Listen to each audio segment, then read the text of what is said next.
Voy. Ahora sí, cuando quieran. Bueno, buen día a todos. Gracias por estar acá en el último Ateneo del team de pediatría y de neuro. Vamos a arrancar la mañana con unos casos para despertarnos. ¿Qué es? Uy, acá tengo un error. ¿Qué es muy importante en pediatría? Yo había puesto que es lo más importante en pediatría. Siempre la refracción. Vamos a arrancar con un caso de una nena de 7 años que nació en noviembre de 2017. Tiene afaquia bilateral. Esta nena llegó con Emilio porque la madre le vio el ojo blanco, tenía una catarata total en el ojo derecho, veía cuenta dedos en el ojo izquierdo, perdón, veía cuenta dedos en el ojo derecho y luz en el ojo izquierdo. Una nena casi ciega. Em, Emilio le pronostica, digamos, o le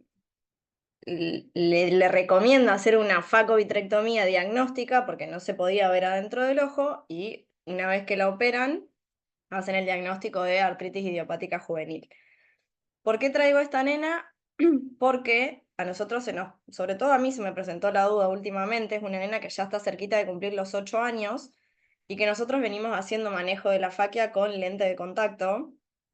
Tiene un agudeza visual en el ojo derecho de 1 décima con un +17, que mejora a 5 décimas con su refracción, que es +13,5 menos 0,75 a 170.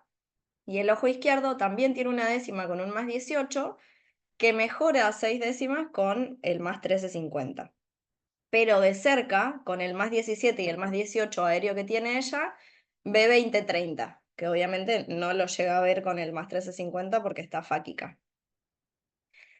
En el test de 10 dioptrías con la corrección aérea que tiene la nena, alterna. El test de 10 dioptrías, para el que no sabe, es un test que se hace con un prisma de 10 dioptrías de base inferior, que lo que hace es nos muestra la preferencia de fijación de algún ojo y diagnostica, tampoco es muy preciso, si hay presencia o no de ambliopía, ¿sí? O si hay diferencia más que nada de visión entre un ojo y otro. Entonces, este caso yo lo traigo a colación para ver qué opinan ustedes de qué priorizarían, el lejos o el cerca. Esa es la refracción de la nena, recuerden que estaba fáquica de los dos ojos, y que el comentario de su mamá es, ella con el lente de contacto, que el lente de contacto es la misma refracción que el lente aéreo, se maneja muy bien. En la escuela le adaptan la tarea para que ella haga solamente tarea con visión cercana. ¿Ustedes qué harían? ¿Le probarían un bifocal? ¿Cómo manejarían este caso? ¿La operarían?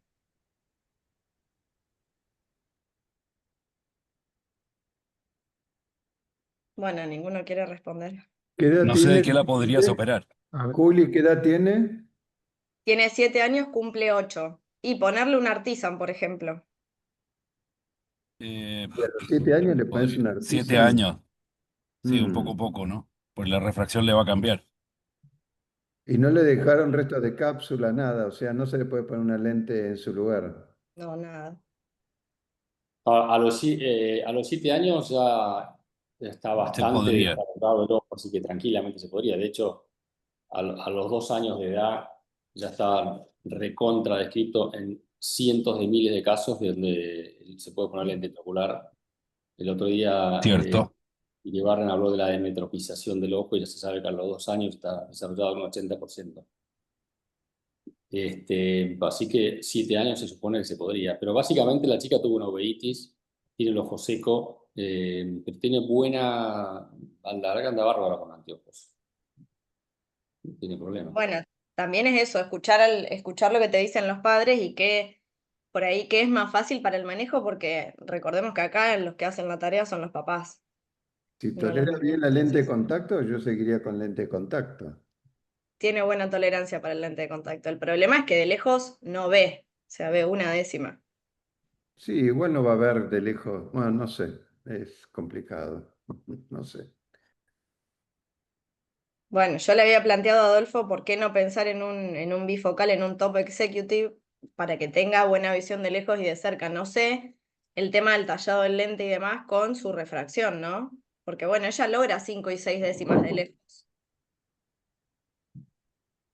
¿Qué quiere decir top executive? ¿Alguien sabe? Mitad y mitad. Mitad y mitad, exacto. Sí, Que le sí, parta la pupila por la mitad. Y es importante cómo está hecho el anteojo, tendría que estar algún óptico acá, Jenny, porque si el bifocal está un poquito más abajo, el chico no usa bien el bifocal y no usa la parte de cerca, o sea, inútilmente está puesto más abajo y no lo usa, no usa el bifocal. Cuando el bifocal está más alto, ahí el chico levanta la cabeza, chin up, levanta la cabeza y lo usa. Entonces es muy importante en un chico, a diferencia de los adultos cuando tienen bifocales, que esté puesto bien arriba. No hay muchas ópticas que que, no- que hagan bien los top executive, que, digamos que produzca una división en el área de la pupila, o sea que esté bien, bien alto. Y la verdad que suelen andar bien. Cuando está bien hecho el anteojo, los chicos levantan la cabeza y usan la parte de abajo para cerca con la cabeza normal miran por arriba para la parte de arriba. Así que ahí, como dijo Julieta, el bifocal es una opción. Bueno, y vamos a pasar a otro caso, Rocco, que es un varón de 6 años que nació en febrero del 2019. A nosotros nos llega por una interconsulta, ya habían ido con otro médico, y el nene lo que dice es, no quiero usar los lentes. Es el más chiquito de 3 hermanos, papás grandes. El niño dice, veo igual con y sin los lentes. Entonces, el padre nos plantea por qué tiene que usar lentes si el chico ve igual. Bueno, hace un año que son pacientes, que es paciente nuestro. Le hacemos la refracción sin dilatar, que da +5 y +3, y la refracción bajo ciclo pentóloto, que es lo que hay que hacer siempre en un niño, +5,5 y +4,5. Y nosotros ya en ese momento notamos que su agudeza visual no era la indicada para la edad, entonces le indicamos toda la corrección. El ojo derecho ve 4 décimas sin corrección y mejora 5 décimas con una esfera de +5,50, y el ojo izquierdo, que es su ojo dominante, tiene 8 décimas sin corrección y 9 décimas con el +3. Nosotros de entrada le habíamos indicado el +4,5, pero según los papás, según el niño, no lo tolera. Entonces volvimos al +3, que era lo que él venía usando, que ese, mal que mal, tenía un poquito más de adherencia. Tampoco lo usaba todo el día. Y de cerca el niño veía bien. Entonces, frente a este caso, el test de 10 dioptrías fijaba solamente con el ojo izquierdo. O sea que ya estábamos frente a una ambliopía. Ojo izquierdo, ojo dominante, el ojo derecho no lo estaba usando. El niño no quiere usar los lentes. ¿Qué harían? ¿Se les ocurre?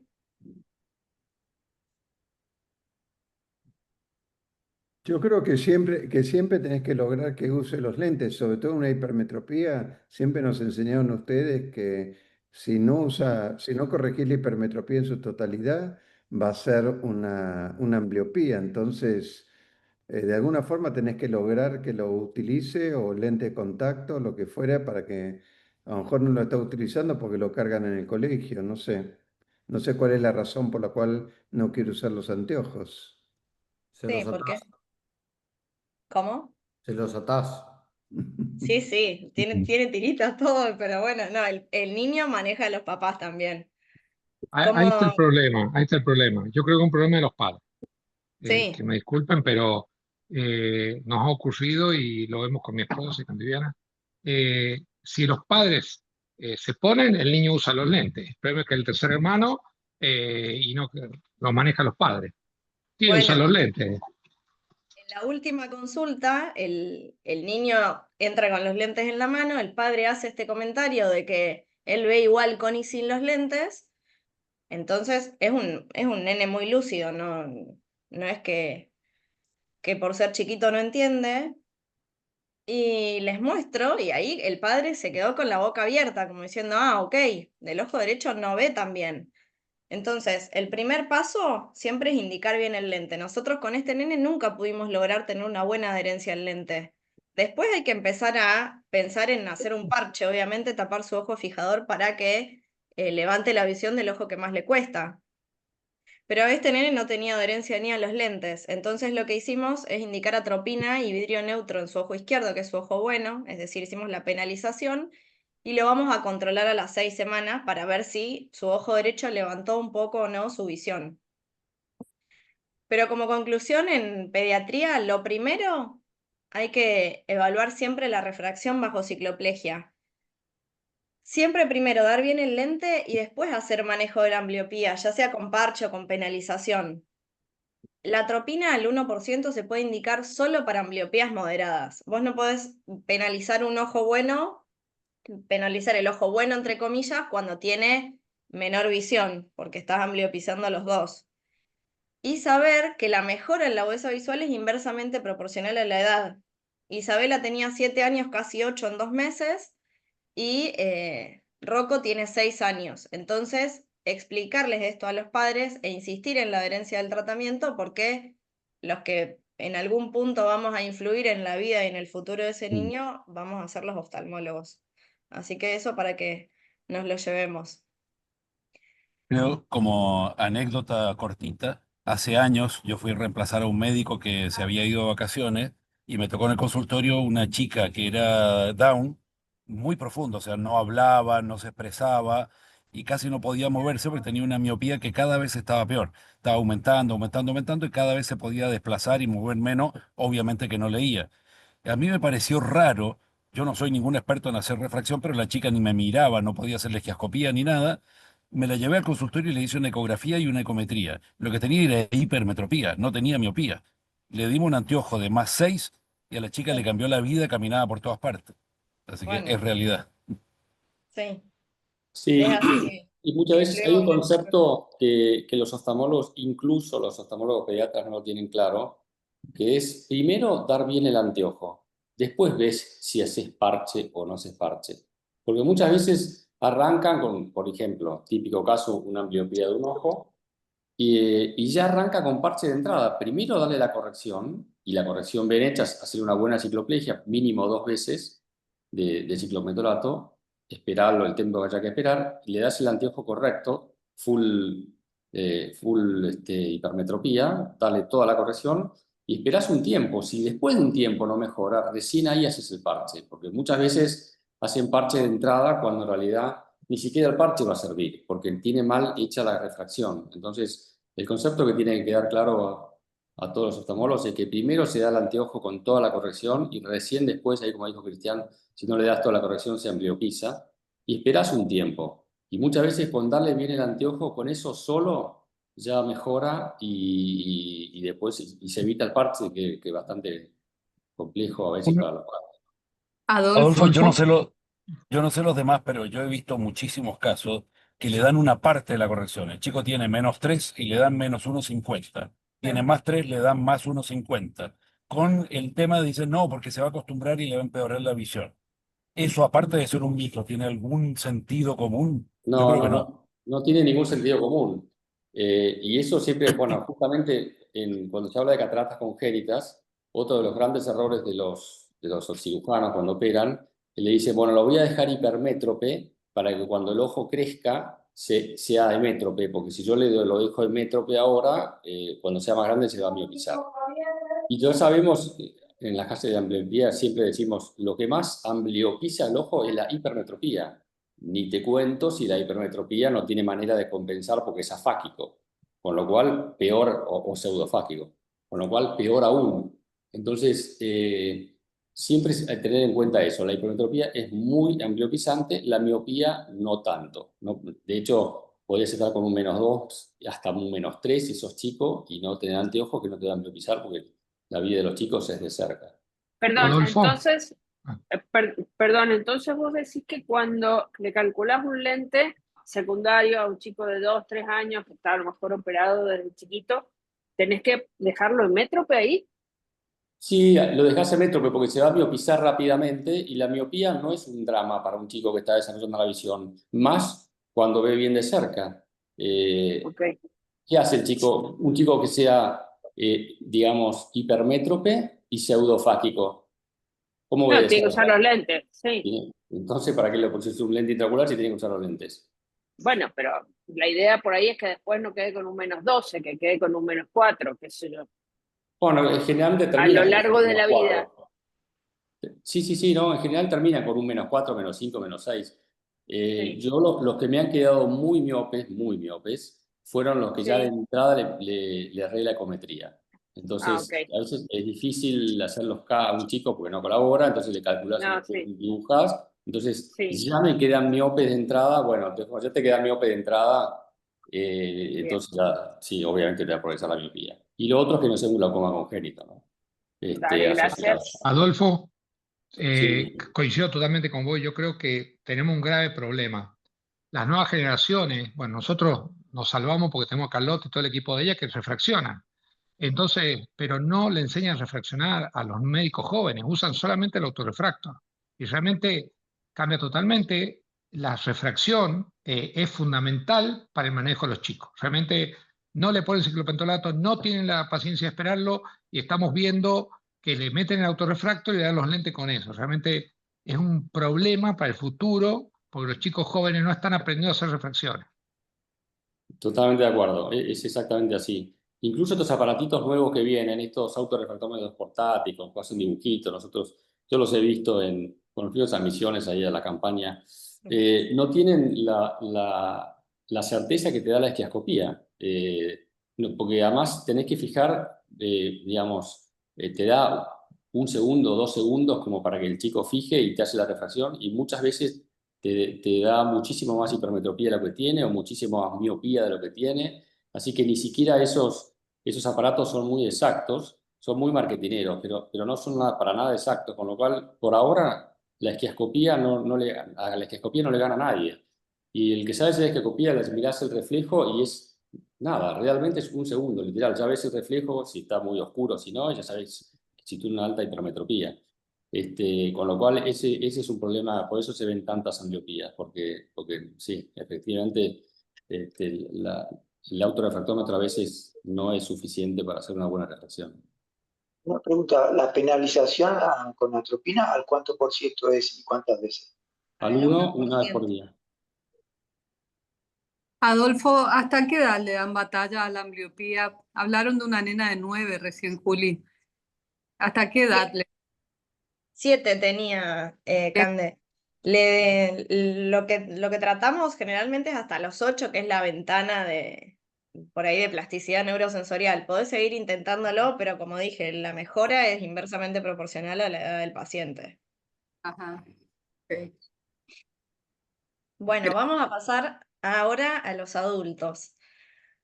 Estamos frente a Juan, un paciente de 47 años que es del interior y nos consulta porque hace un año, en julio del 2024, perdió la visión de su ojo izquierdo y 5 meses después empezó a notar que también tenía pérdida de visión en su ojo derecho. Como antecedente de relevancia, es ex tabaquista de un atado por día, dejó el hábito hace 5 años y utiliza diariamente Refenax nasal desde hace 25 años. Al examen oftalmológico, recuerden que este paciente viene ya con historia, entonces lo estudiaron en su lugar de origen, por lo que a nosotros nos llega ya bastante estudiado. Tiene 2 décimas en el ojo derecho, que mejora 4 décimas con un más 0,75 y un cilindro, y 2 décimas en ojo izquierdo, que mejora 4 con un más 0,50. Y de cerca llega a un Jagger 1,75 bastante difícil, le cuesta un montón. El Juan viene bastante desesperado porque es camionero, está con licencia desde ese momento, entonces quiere encontrar un diagnóstico básicamente porque sabe que perdió visión, pero no sabe por qué. Nosotros le hacemos el examen, la motilidad estaba normal, al cover test estaba en ortotropia, tenía un defecto pupilar en ojo izquierdo, pero no muy marcado, y el test de Ishihara estaba conservado en ojo derecho y levemente alterado en ojo izquierdo. Venía estudiado con resonancia, una resonancia con contraste normal. También le habían hecho laboratorio, le habían pedido PCR y infecciosas, que eran no reactivas, la PCR normal. Lo habían estudiado metabólicamente también, su presión arterial, todo dentro de límites normales. Un campo visual poco confiable, pero que muestra gran constricción del ojo izquierdo y algo alterado del ojo derecho. Y este es el fondo de ojos. ¿Alguno quiere quiere decir qué ven, si algo les parece sospechoso o no. ¿Qué visión tenía, Julita? Hay una Tenía palidez en dos los veces. discos ópticos, más en el izquierdo que en el derecho, me parece, ¿no es cierto? Sí, Doc. Tenía 2 Perdón, y 4 ¿cuántos años dijiste? 47. 47. Parecen un poquitito irregulares los bordes, aunque yo no veo con tanta nitidez, pero podría sonar a un drusen de papila, Está pero pálido. no lo veo tan claro. Sí, sí, pálida. Habría que comparar. Un poquito más pálido ojo izquierdo.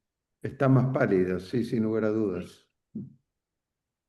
Bueno, nosotros frente a este caso, ¿ustedes pedirían algún otro estudio? Recuerden que viene un año de evolución. ¿Sospechan algo? Los colores, Estaba distribución de levemente los Estudio de alterado el nervio, ojo izquierdo. ecografía del nervio.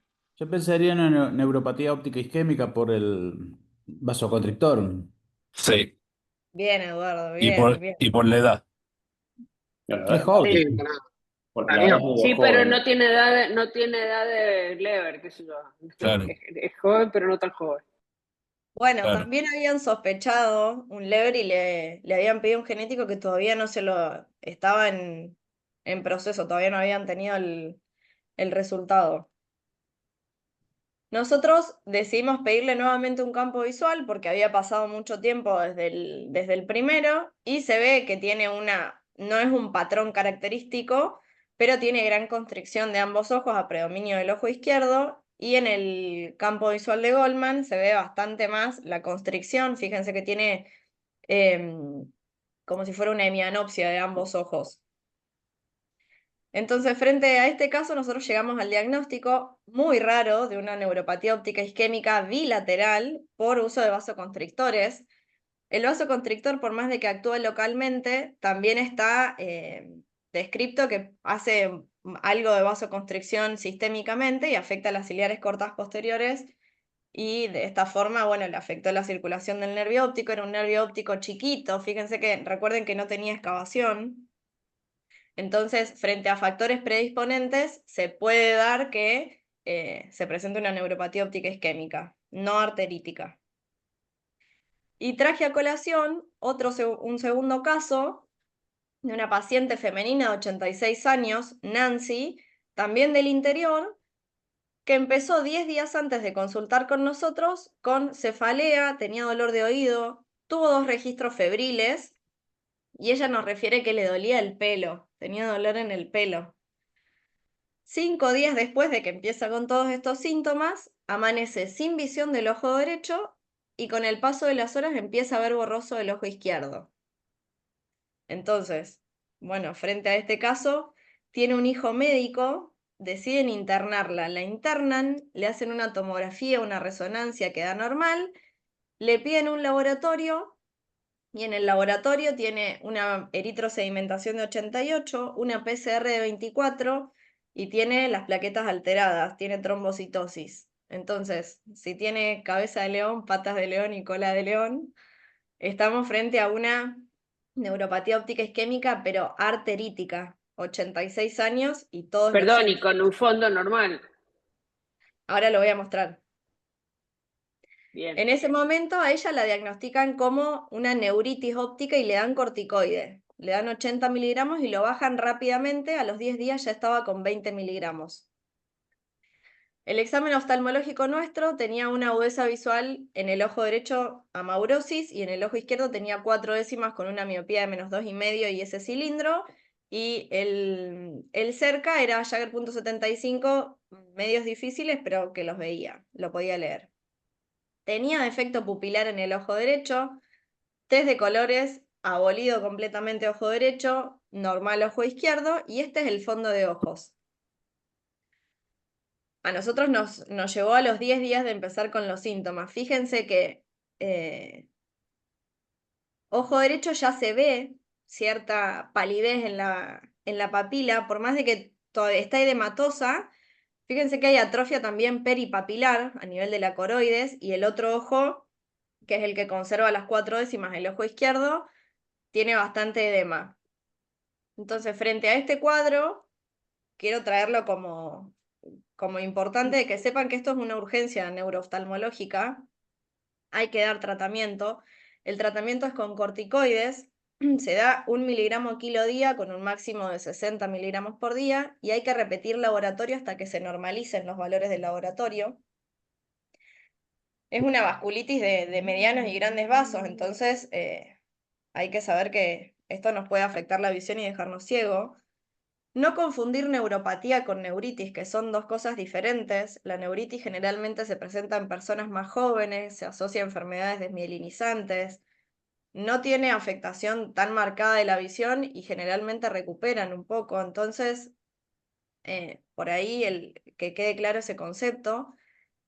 Indicar un rápido tratamiento para el ayón arterítico y no descender el corticoide. El corticoide, como dije, se da 1 miligramo kilo día hasta que se normaliza el laboratorio, se van repitiendo laboratorios, y el descenso se hace muy, muy despacio, se va bajando de a 10 miligramos cada 2 semanas, y después se va descendiendo de 2,5 miligramos y se mantiene durante 2 años el tratamiento. Si nosotros lo cortamos rápido, esto nos puede dejar ciegos, entonces que quede ese concepto. Y bueno, gracias a todos por la atención. Acá les dejo un videito del fin de semana en Puerto Madryn con las ballenas. Juli, buenísimo. Te hago una pregunta. Dijiste que se deja 2 años el tratamiento. 2 años, Eso sí. es. A dosis baja. ¿Y qué, Es y una qué es? dosis. ¿A 4 días? Te pregunto porque hay, bueno, no sé si las guías lo ponen como para atajarse No, o si no, dicen que no es en para 2 años, atajarse, dentro de los 2 años, real. efectivamente. Es 2 años real y no para atajarse, porque a veces 4 miligramos, en la Cleveland Clinic había el inmunólogo, uno de los especialistas mundiales en artritis temporal, y es uno de los que ponía justamente las guías de esto. Y lo que dicen es que a veces vos decís 4 miligramos no es nada, y efectivamente 4 miligramos es muy poquito. Vos bajás de 4 miligramos a 0 y le empieza a subir el eritro de vuelta.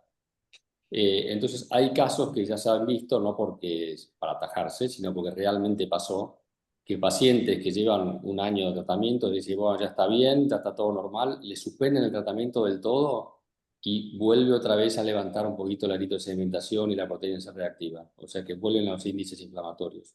Por lo cual hay que mantener una dosis quizás muy bajita y eso es lo que muestra bien cómo se diferencia, vos decís 4 miligramos es una dosis muy baja y sin embargo tiene un efecto antiinflamatorio importante. Sí, no. Yo me Por acuerdo eso, cuando estaba en el británico, los 4 miligramos eran suficientes para inmunosuprimir pacientes y permitir que hayan infecciones que si no los tenés a los 4 miligramos no están. Pero bueno, nada. Y también produce una supresión de la Claro, suprarrenal. el tema es hasta cuándo los 4 miligramos, porque justamente por eso te preguntaba, tampoco es chiste los 4 miligramos. no, y va a ser pacientes añosos, sabemos los efectos de los corticoides en pacientes añosos, pero bueno, es eso o la visión. O ceguera. Claro. O Vos sabés que yo tengo un paciente que usa 4 miligramos, tiene ojo único, tuvo esto, y cuando él se cansa, de repente dice, lo tomo día por medio. Y cuando empieza con día por medio, a la semana empieza nuevamente con síntomas de pérdida de visión y él mismo vuelve a los 4 miligramos. Y está así hace 5 años y no lo puede Wow. suspender a los 4 miligramos. Bueno, un dato que no dije, esta mujer venía tomando 20 miligramos ya y me hace el comentario de yo me demoro 15 minutos en tomar el corticoide y empiezo a ver borroso. O Sí, sea, sí. es No, así. es notable. Así que 4 miligramos es suficiente para mantenerlos estables. ¿Cuál es la contra de 4 miligramos diarios? Jimmy, vos que decías no es tan gratis. No es tan Supresión grave porque yo me suprarrenal. acuerdo, me acuerdo que hicimos un trabajo retrospectivo del británico cuando hacía clínica, que los 4 miligramos eran suficientes para permitir infecciones oportunistas sin ser nada fuera de lo común, pero los pacientes estaban inmunosuprimidos con 4 miligramos. Eh, No. Digo que cualquier persona pensaría que 4 miligramos no es nada. En Sí, este yo pensaba. caso, patente, se nota que obviamente hace su efecto. Pero mi pregunta era por qué tanto tiempo y si efectivamente se notaba Claro, mucho la si vale la diferencia con pena. los 4 miligramos, porque también te puede afectar a nivel sistémico. A eso iba mi comentario. Ricardo Dodds tomaba por un dolor de espalda crónico que lo único que le mejoraba eran 4 miligramos o algo así. Dejó de tomarlos y de golpe tuvo una supresión suprarrenal que casi se muere. Que al principio los clínicos no sabían qué era. De acuerdo. Ahí hay una pregunta de si sirve el metotrexate o ahorradores de corticoide. La verdad que no tienen el mismo efecto que el corticoide. Por eso es que para esto no queda otra que el corticoide. Y el otro punto es el de, como dijo Dardo, por vasoconstrictores, ¿no? Una neuropatía óptica anterior isquémica que no está descrita, no, está descrita, que es decir, no hay muchos casos descritos de que por vasoconstrictores produzca esto. El paciente se estuvo estudiado por todos lados durante un año, no sabían qué era, y recién blanqueó porque fue con la mujer. Muchas veces la historia clínica ayuda a los acompañantes cuando el paciente mismo no da toda la información, donde la mujer dijo, pero vos usas gotitas todos los días, ¿tendrá algo que ver eso?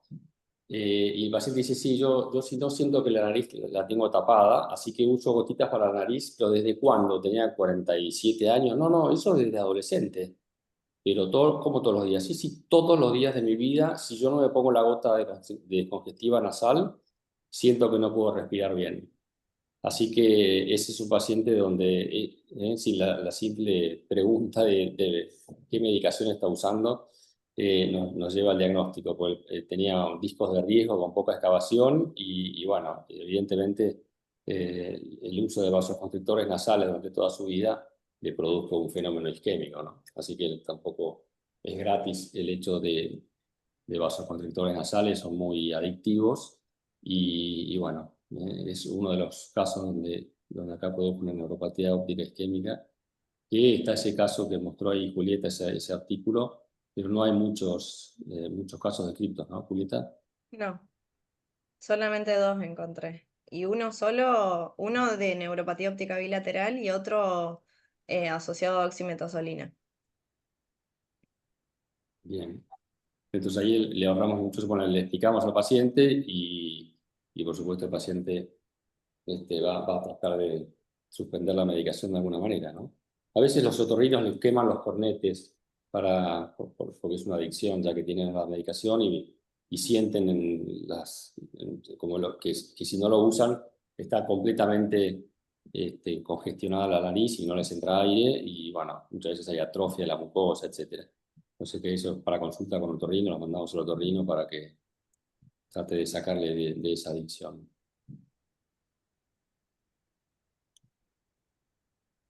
Bueno, vamos a... ¿Dejaste de compartir ahí? Sí, sí.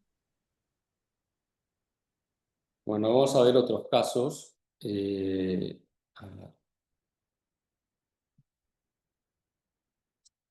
Bueno, este es un chico de 6 años de edad, volvemos un poco a la infancia, que fue un control escolar y falló. La verdad que la cantidad de diagnósticos de ambliopía o alteraciones que uno ve con los controles escolares. Es realmente importante que todos los chicos hagan un control antes del colegio porque bueno, ahí es donde saltan muchas cosas. Entonces, cuentadedos en un ojo, 2 décimos en el otro, bastante mala visión, un chico que sabe las letras, todo, así que colaboró muy bien con el examen. De visión de cerca estaba un poco mejor, pero no veía muy bien. Visión de colores, a ver si era algo de nervio óptico, qué pasaba, que no... Le hicimos, el chico ya sabía los números, todo, así que le dimos visión de colores. Un ojo 6 y el otro 11, los numeritos. O sea, ¿por qué? Digo, ¿por qué habría diferencia entre un ojo y otro? ¿Qué será lo que... ¿Qué les parece? Bueno, acá muchas veces los chicos, de hecho, tienen buena memoria y yo creo que a veces memorizan, entonces por eso que de un ojo y otro, yo creo que hay variabilidad, porque no había temas de nervio óptico. Tenía una estereopsis afectada, o sea que el test de 3D no lo hacía bien. Y el autorrefractómetro de un ojo no medía nada y del otro ojo medía un cilindro muy alto. Y a ver si se ve en el video. Fíjense a la izquierda de sus pantallas, a ver si ven algo.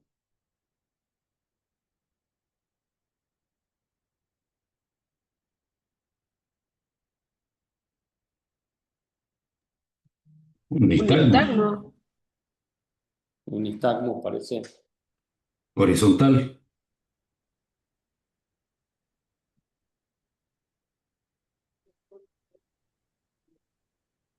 Ahí estaba dilatado. Hola, hermosa.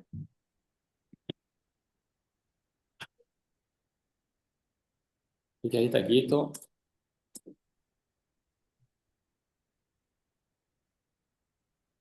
¿Qué punto? Ah, pero es temporal el puntito ese, ¿no?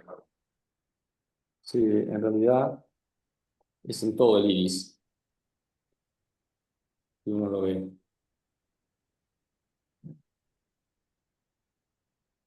En realidad no es un nistagmus, es una iridodonesis. Le tiembla el iris. Entonces, cuando uno ve esto, una iridodonesis, ya no pensamos en ningún problema de nervio óptico, no pensamos en nistagmus, sino en qué pensamos. En una iridodonesis. En una luxación de cristalino. Entonces el chico tenía una iridodonesis con una refracción que en un ojo no medía, en el otro medía un cilindro altísimo. Y lo que tenía entonces en la foto era una luxación de cristalino. Y está desplazado hacia arriba. El fondo de ojo, uno diría, bueno, el nervio óptico es raro. Sí, tiene una forma quizás un poquito más atípica que lo normal. El ojo derecho es difícil a los chicos sacarle fotos y ahí nos ayudó bastante para poder filmarlo, pero tenía un nervio óptico más chico, un poco más chico, podríamos decir, pero no como para que un ojo vea cuentadedos y el otro 1 o 2 décimos. Esta es la topografía donde pueden ver que hay un astigmatismo importante. Entonces, ¿qué sugieren hacerle a este chico? No corregía con anteojos, le probamos la visión y no mejoraba con el anteojo. ¿Qué harían? ¿Lente de contacto? Adolfo, ¿vos es el cristalino luxado? Sí. Y hay que operarlo. Si está el cristalino luxado, no va a mejorar, por más que le pongan lente de contacto. Si el cristalino no está en el eje visual, no va a mejorar. ¿Qué edad tiene? Exactamente. ¿Qué edad tiene?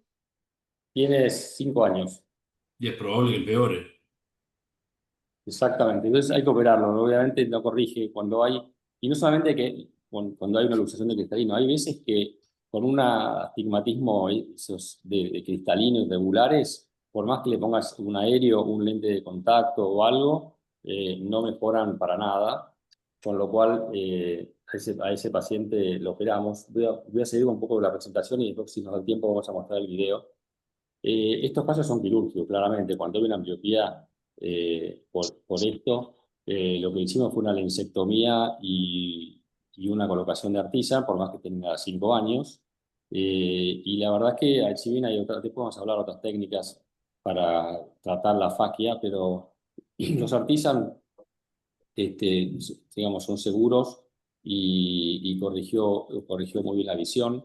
Hicimos en el 2016 una vitrectomía anterior y un lente Artisan, y en el 2017 le operamos el otro ojo. El otro punto es el timing, cuándo operar, porque a veces hemos visto pacientes que nos llegan ya un poco tarde. Entonces, si tuviera, este chico tenía 5, pero si tuvieran 7, cerca de los 8, hay Candela preguntó hasta qué edad tratás la ambliopía. Bueno, ahí ya estamos medio cerca de que se cerró el cerebro y por más que lo operemos no mejora. Entonces, de vuelta, importante encontrar esto antes para que la cirugía tenga efecto, ¿no?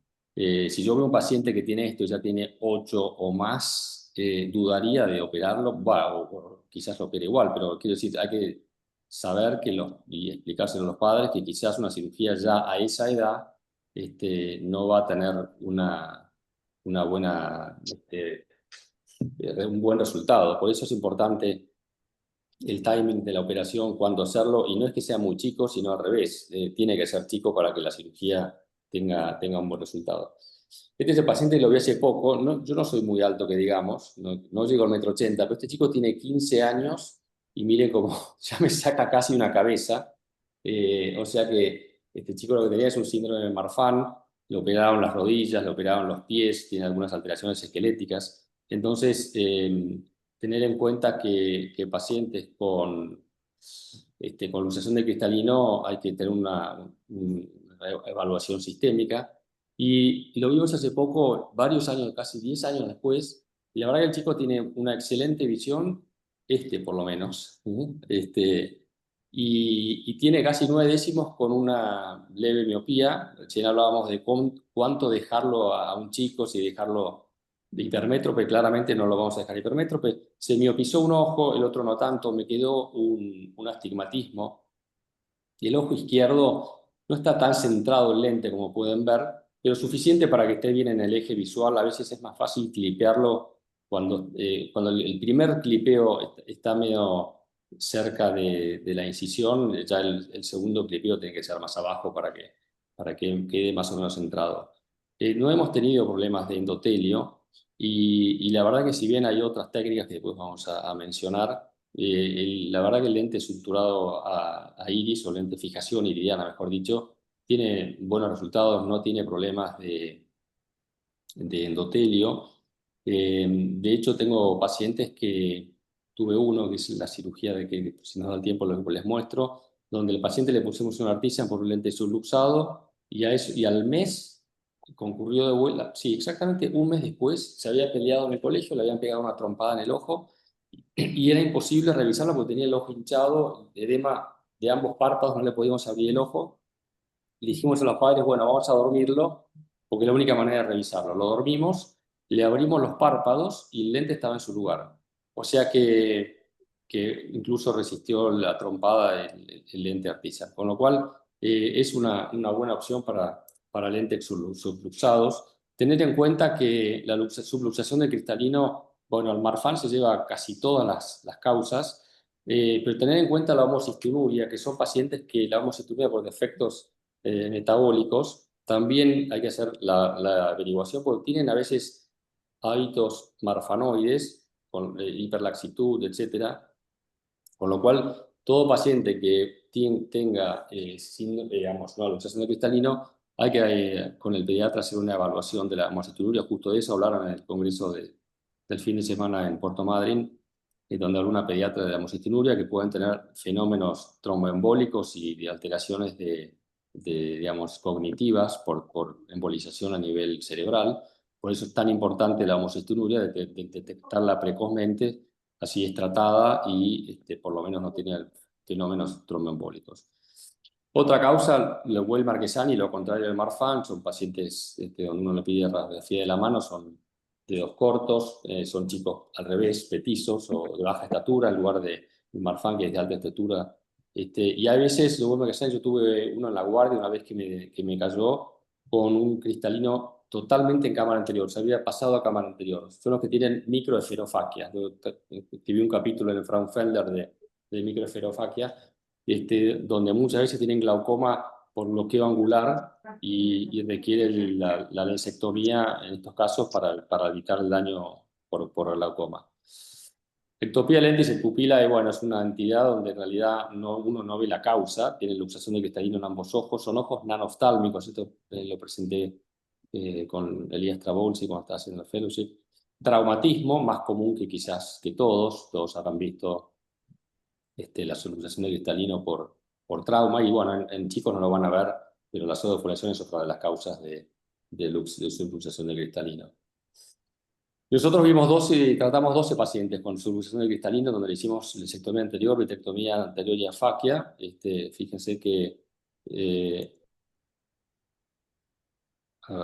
esta es la foto, y ahí se ve, fíjense, la iridodonesis, ahí sí que se ve bien clarito en la iridodonesis.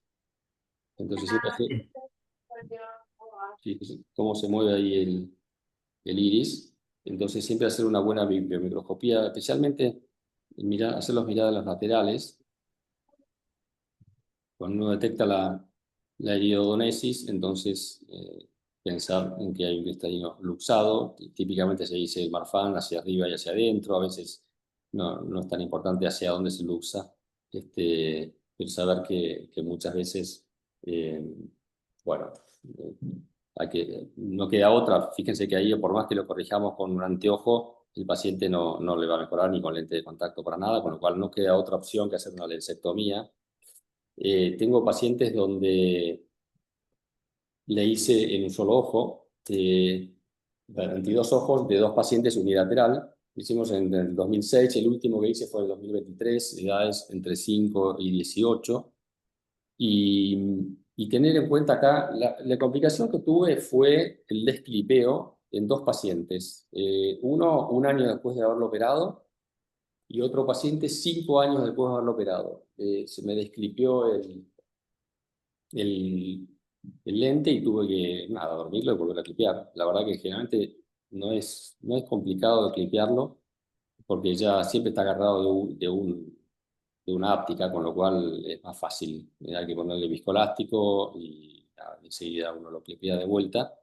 El tema es que, bueno, nada, que el paciente consulte rápido, pues si no está un lente ahí flotando en cámara anterior. Entonces ahí es el daño. Lo que siempre se habla es por qué la Artisan, dicen que, bueno, el daño en el endotelio.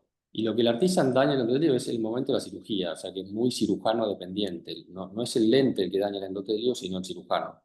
Entonces, hay veces que, esto hay que reconocerlo rápidamente. El tema, como dice ahí, sacar puntos.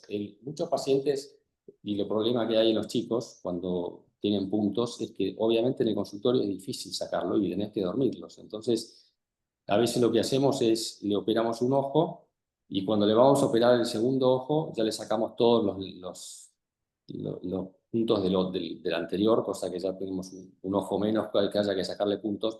Pero el paciente cuando él tiene un punto flojo, no, se frota o le empieza a molestar, y al frotarse, si son frotadores, obviamente termina desclipeando el lente y bueno, y entonces eso está ahí, o ahí obviamente va a haber un daño del endotelio.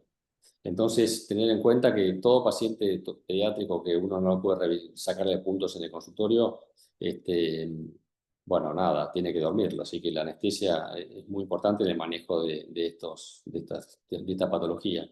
De hecho, el otro día le sacamos una que no era tan pediátrica, una chica de 18 años, para sacarle los lentes, los puntos del nylon que le habíamos puesto, y la verdad que no era tan fácil. Así que a veces no llegan. Así que si puede, uno lo puede intentar en el consultorio, si lo puede sacar bien, y si no, bueno, tiene que dormirlo. Así que la anestesia es parte importante del manejo de la subluxación de cristalina. Hay otras técnicas, el otro día creo que Juan Valenzuela mencionó el tratamiento de la faquia, técnica de Yamana, lente de Carnevale, estos que quedan fijados a esclera, que son lentes distintos. Suturado iris o sutura escleral también es otra opción, así que no es que el Artisan, del cual no tengo ningún tipo de interés comercial, sea la única posibilidad, la única técnica en estos casos. Hay otras posibilidades también, pero en general uno puede decir que los lentes de fijación nitidiana son seguros en el tratamiento de la faquia por subluxación de cristalino. Es importante el manejo sistémico de estos pacientes y evaluar siempre la posibilidad de que no haya una homocistinuria, un defecto metabólico, y el manejo de los puntos es el otro punto importante en estos casos de pacientes que a veces hay que dormirlos. No sé si hay alguna pregunta. Vi el ojo izquierdo de uno de los pacientes que hiciste, veía que la lente estaba un poquito descentrada. Si el astigmatismo no es corneal, es muy probablemente que sea porque la lente está un poquito desplazada. Sí, pero de todas maneras corregí acá, ahí se ve, está un poquito desplazada, pero sí, corregía bien de todas maneras, tenía 8 décimas de visión, no era un problema, así que nada, me parece que no es una opción, sí, si uno quisiera podría volver a recentrarlo, desclipearlo de un lugar y volver a clipearlo Ahora, si no es queratométrico, pero, ¿no? Si es queratométrico, no lo toque. claro, sí, bueno, no le hicimos topografía post a le fue bajando inicialmente.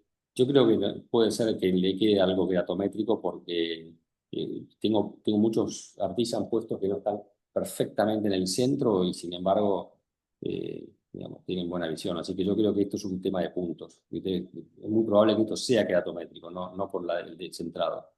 Yo creo que el único inconveniente que tiene el artisan con el tiempo, con los años, pueden ser 10 años, 15 años, es que se atrofia el iris. Sí, bueno, a veces se atrofia. Este tiene un buen iris. A veces cuando los iris son más hipoplásicos, digamos, más atróficos, iris claros, a veces se atrofian bueno, y es como que se enhebra y perfora el iris y eso hay que vigilarlo, porque quizás en esos casos, si se atrofia y se perfora y se enhebra, en esos casos hay que reclipear de vuelta y en eso, si uno ve que tiene movimiento o algo, conviene reclipearlo. Es importante ver el iris, uno lo ve bajo el lámpara antidiurno, lo puede ver con el OCT también, qué tal es el iris que tiene, y la configuración del iris es importante. También, si no, uno puede decidir otra técnica para hacer en estos casos, ¿no? Para la fagia. Adolfo, en relación, por Sí, si te puedo hacer una pregunta, en relación a lo que decís del recuento endotelial, que supuestamente no se afecta con estas lentes, no es por la técnica del cirujano. Yo te escucho y pienso que a mí me dicen que cuando pongo un tubo va en contra de lo que es la salud corneal y endotelial. ¿Vos ponés tubos en infancia o en niños y has visto más descompensaciones por tubos que por artisanes, por ejemplo? ¿Puedes decirlo desde tu experiencia? bueno, pongo mucho más artisan que tubos. Tubos pues, puesto pocos, muy pocos. ¿O has visto Eh, descompensaciones en niños por tubos puestos por otra persona? No sé. Sí, he visto, bueno, en niños he visto de todo con tubos, de hecho míos. Uno que se frotó el ojo y voló y me llamó un glaucomatólogo muy reconocido porque fue a él muchos años después y me dijo que Adolfo, ¿me podés decir dónde le pusiste la válvula? Porque yo no la encuentro. Y no, había volado. El chico se frotó y voló el tubo. Claro, el problema es con el frotado en ese caso, pero no por el tubo per se, digamos. No, por el tubo per se, no. Tengo un caso que estoy viendo que ya ahora que soy más grande, no quiero decir viejo, ya tengo varios años de evolución y está bien. Y tuve otro caso de una aniridia que sí, que se descompensó la córnea. Pero era un chico donde yo creo que el frotado importó mucho, pues el chico tenía un deterioro cognitivo Claro, pues estoy pensando que en el rubro donde vos trabajás se toma mucho más en cuenta el componente del frotado y en mi rubro, por ahí no sé, uno asume que los adultos no se frotan, pero por ahí el problema es ese y las descompensaciones vienen más por ese lado. Tendríamos que estar haciendo más estudios de frotado en pacientes con válvulas que descompensan los endotelios. Pero chicos, siempre digo, los chicos son chicos pero no son tontos. Es increíble, pero los pocos tubos que puse, es impresionante como el chico, no hace falta decirle nada. Tengo una que le pusimos un tubo en un Sturge-Weber, que directamente de entrada le pusimos, creo que le hicimos un tubo de entrada porque ya venía con operado de otro lado con varias traves fallidas. Y no hacía falta decirle, la chica realmente no se tocó nunca el ojo y lleva varios años y el hotel está bien. Y bueno, pero he tenido también casos con chicos con deterioros traumatológicos donde sí, el frotado hizo que le dañen el hotel.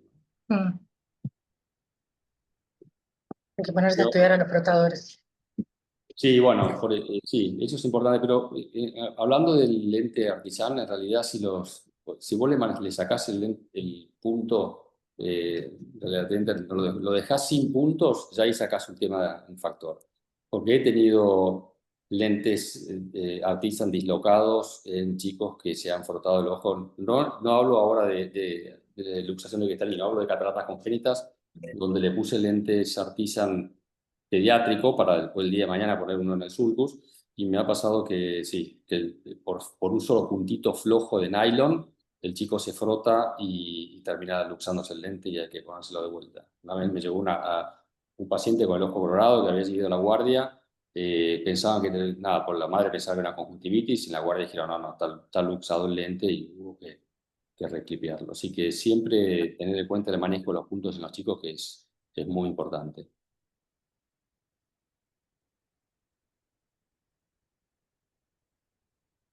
Bueno, la doctora Idiar, por problemas técnicos, no pudo conectarse, así que vamos a terminar 5 minutos más temprano hoy. Adolfo, no sé Sí, si te acordás, pero viniste a San Juan y pues, sí, me acuerdo que una vez que te puse ahí una artista, no sé analizando al cómo. paciente mío para mostrar, ¿no? Sí, Sí, le controlé el recuento notarial, porque tenía miedo. Nunca tuvo problemas. Otra cosa que te iba a decir con respecto a cómo solucionar el problema de las afaquias en los niños, entonces, poner un lente suturado o algo así da mucho miedo. Es preferible tener estos lentes y no entrar a la parte vitrio. sí, exactamente. Es así. Y Y la otra pregunta, también, Pablo, que siempre hacen es, yo les pongo retroiridiano a los artisan. Yo no puse nunca en mi vida un retroiridiano. Está diseñado para cámara anterior, no para cámara posterior. Entonces tiene un bolt hecho para cámara anterior, con lo cual si vos lo pones retroiridiano, porque dicen que daña el endotelio, el artisan, entonces si lo pones retroiridiano, una vez tuve un curso, me acuerdo, afuera, y donde me decían, se levantó uno y me dijo, doctor, yo nunca más en mi vida pongo un artisan porque vi varios artisan en el vitrio. Claro, esos artisan que veían en el vitrio era justamente porque estaban puestos retroiridianos. O sea que es un lente que está diseñado para algo que es, nada, cámara anterior, fijación a iris, no para retroiridiano, donde imagínense si se desclipea un lente en cámara anterior, si se desclipea en cámara posterior, obviamente pasa al vitrio. Así que ese es otro punto importante a saber, ¿eh? Si ven un artisan flotando en el vitrio, no es porque se desclipió en la cámara anterior, sino porque se desclipió en cámara posterior.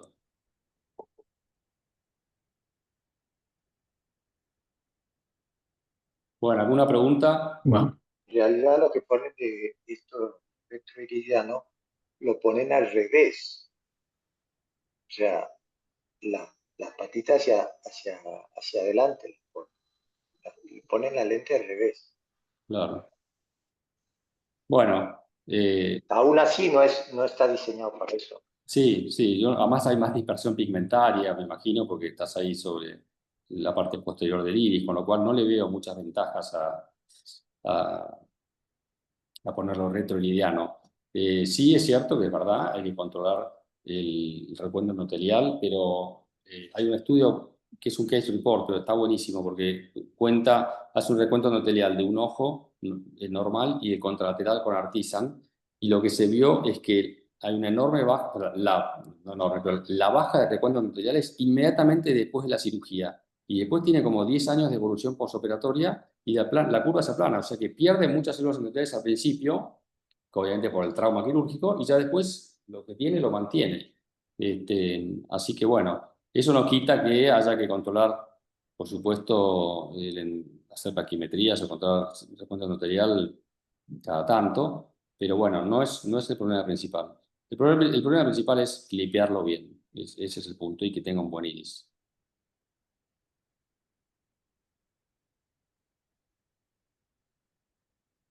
Bueno, si no hay más comentarios, nos vemos adiós. Bueno, nos vemos la semana que gracias. viene.